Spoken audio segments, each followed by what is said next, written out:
Well, good day, viewers. Today we have a 2008 Toyota Tundra, and it's here for some routine service, but the main reason it was brought in was because the power steering is acting up.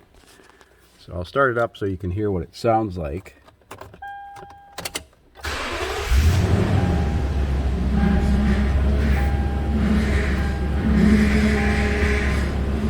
Now that's textbook of low fluid level. And I asked him if the fluid was low and he said no. So let's have a look. Well, I don't know about you, but it kind of looks like it's low on fluid to me. It's about 1/2 to 3/4 of an inch below the cold level. And I took the cap off and looked at it, and it's all foamy.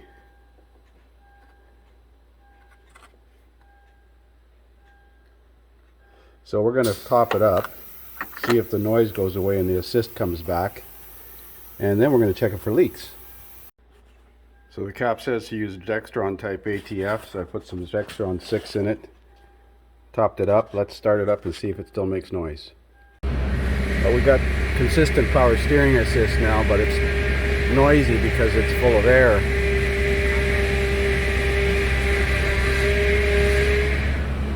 So the way to get the air out is basically turn it slow all the way lock to lock, and then you need to let it sit.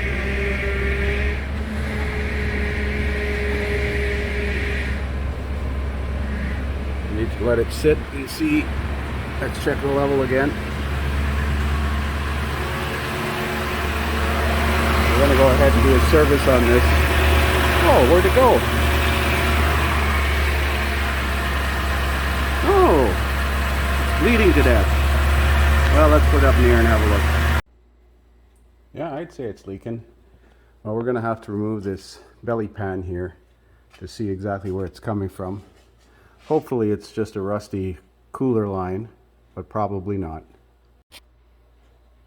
Well, I'm not liking this. It's only wet on this pressure line here. Let's just wipe that off and see what happens. But it's certainly not rusty. And that's the high pressure line coming out of the banjo bolt on the pump. And it runs like this, and then back here, and then up over here to a fitting, nice and accessible, he says with a snide grin, on the top of the power steering gear, way up here. Wow, that's going to be fun. And it's rusty. Well, I'm 99.9% sure this hose is leaking. I need to start it up and have a look at it. So I'm going to climb up there and start it up.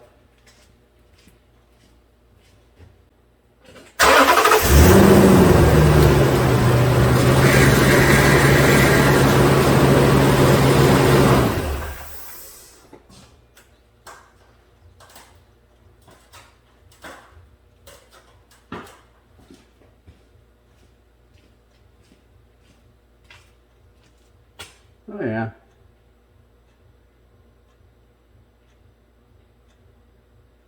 Pinhole in the hose.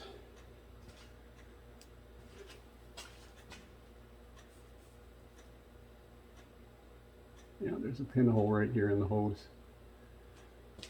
Well, let's get a hose ordered up for it.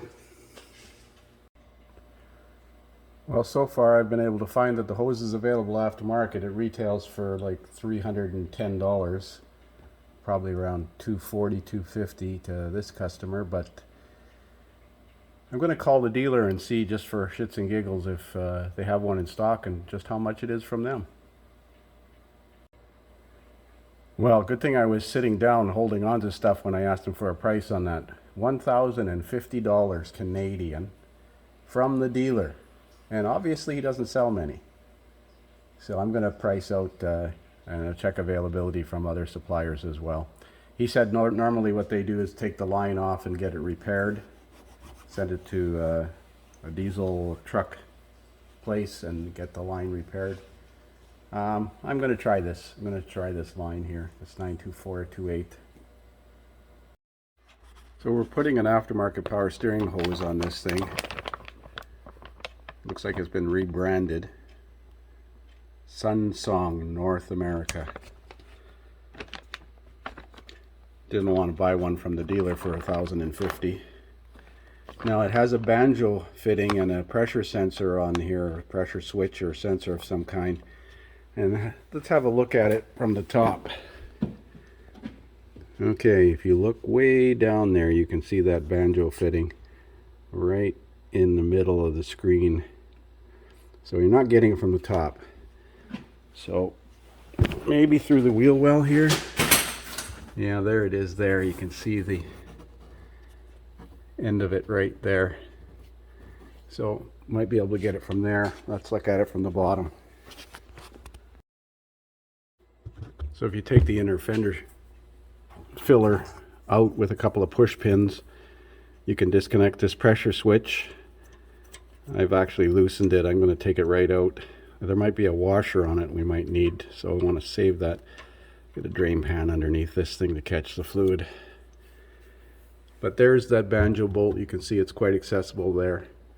This thing's had the frame replaced. So normally that banjo bolt would have 2 copper washers on it, but for some reason there's only one, unless there's an aluminum washer on here that I can't see. Maybe. There might be an aluminum washer on that side. There's an O-ring on the pressure sensor. This is a pressure sensor. There's 3 wires. You can get at it quite easily through that inner fender skirt. So now I've got that off and it captured the fluid that ran out. So there are 3 clips that are bolted together. I've tried to remove these bolts and they're not coming out. I'm going to try and spread the clamps just to get the line off, and then maybe I can work at it on the floor or on the bench. So I used a pry tool to bend the clamps open, as you can see. We're going to replace these, not replace them, but reinstall them onto the, is that bolted to the body? Oh, and there's a bracket that's bolting that up there. Okay. Oh, 2 of them, lovely. There's one on this side too. Wonderful. Oh well. So I got the right side bolt out. I heated the cast aluminum on the steering gear there where that bolt protrudes. Make sure you got a stubby 6-point socket on there, and I'm using a long 1/4-inch drive ratchet, snap-on ratchet here. Letting the heat wick up through the aluminum. Hopefully it releases that bolt.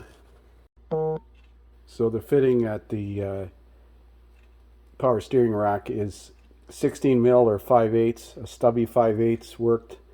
Unfortunately, it wasn't seized in there. Now there's an O-ring in there. Make sure that comes out, and we got to install a new O-ring on the pipe.